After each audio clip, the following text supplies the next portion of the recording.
कोल्हापूरमध्ये आणखी काय अडचणी आहेत मला सांगा?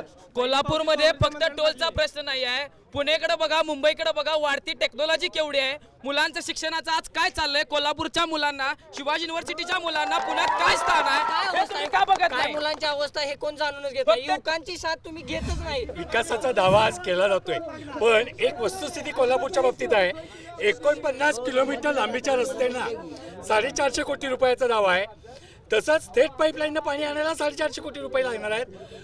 50 किलोमीटरला 450 कोटी रुपये आणि मंगळावरती पोहोचायला सुद्धा 450 कोटी रुपये लागले। याचा अर्थ भ्रष्टाचार कुठं झाला आणि कुठं नाही हे स्पष्ट आहे। निवडणुकीला उभारणारे हे सर्व उमेदवार पक्षाचे नेते शाहू महाराजांचं नाव घेऊन वाटका पुढं करतात। या लोकांना आज कोल्हापुरातल्या शाहू महाराजांचा जन्मस्थळ पूर्ण करता आलं नाही, ही लाजिरवाणी गोष्ट आहे। मला एक प्रश्न विचारायचा सगळ्यांना, तुम्ही एका रात्री तुमच्या विरोधी असलेल्या उमेदवाराला तुमच्या पक्षात सामील करून घेता, मग तुम्ही तुमच्या पक्षाध्यक्षाला काय याबाबत विरोध करू शकत नाही? तुमच्या पक्षात लोकशाही आहे की हुकुमशाही आहे?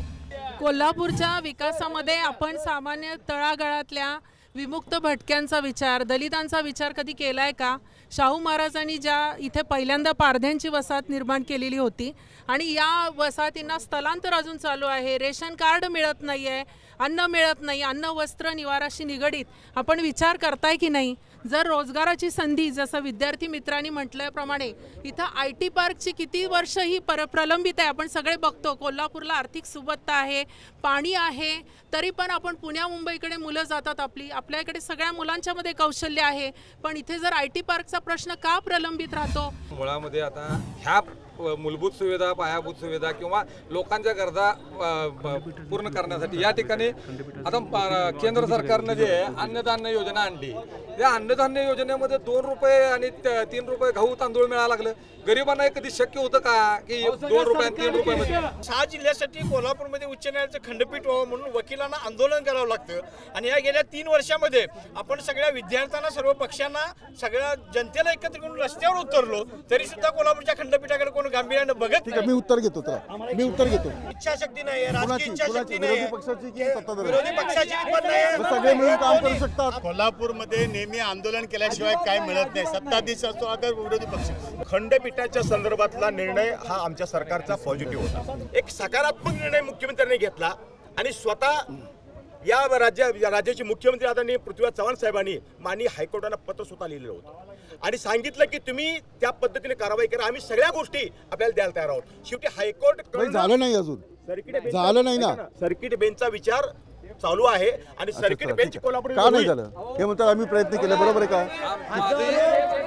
माझे एक उत्तर आहे की आघाडी सरकारनं याच्या बाबतीमध्ये सकारात्मक निर्णय घेतलेला होता। जे काही चीफ जस्टिसना पत्र लिहिण्यापासून जे काही प्रोसिजर फॉलो करायला मंत्रिमंडळाचा ठराव असेल, हे सगळ्या गोष्टी आम्ही पार पाडलेले। आता शेवटी हा न्याय विभागाशी निगडीत आहे, चीफ जस्टिस आणि त्यांच्यावरती वरिष्ठ काम चालू आहे, म्हणजे त्या प्रक्रियेमध्ये चला प्रक्रियेमध्ये। माझ्यासोबत उद्योजक आहेत कोल्हापूरचे, ही सगळी चर्चा ऐकल्यानंतर उद्योजकांना काय वाटतं मला हे सांगा की हे सगळं राजकारण पाहिल्यानंतर मी येतो तुमच्याकडे, कोल्हापूरमध्ये उद्योग आले, उद्योग वाढले, रोजगार निर्माण झाला, काय झालं? इथं आमचं उद्यमनगर आहे, गेली 15 वर्ष इथं रस्ता झालेला नाही, आम्ही झाडंसुद्धा खड्ड्यात झाडंसुद्धा लावली, पण त्याकडे कुणी बघितलं नाही, महापालिकेने बघितलं नाही, कुणीच बघितलं नाही।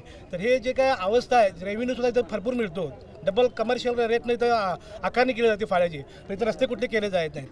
दुसरं म्हणजे सरकारच्या बाबतीत बोलायचं झालं तर विजेचा प्रश्न आहे, तर विजेचा प्रश्न हा बाकीच्या राज्यांचं बघितला तर आपल्या राज्यात वीज ही 2 रुपयानं महाग आहे, 2 रुपयानं महाग आहे। तर ह्याचं ह्या मंत्रिमंडळापुढे कुठेही विजन नाही आहे। आव्हानं 2दा सांगितलं, आव्हानं सांगितलं आणि दादानंही सांगितलं, अहो कोल्हापूर तुमचं सरकार पोचतं, सरकारी कर्मचाऱ्यांना मात्र 15% धाडण्याकडनं वाढ, पण कारखानदारांना LBT कमी करा म्हटलं नाही, आम्हाला कर कमी करा नाही, नीटपणे काम केलं जात नाही असं म्हणतात। अनेक प्रश्न आहेत, माझं सगळ्यांना आव्हान आहे, तांबडा पांढरा रस्ता खा, पण डोकं ठिकाणावर ठेवून मतदान करा।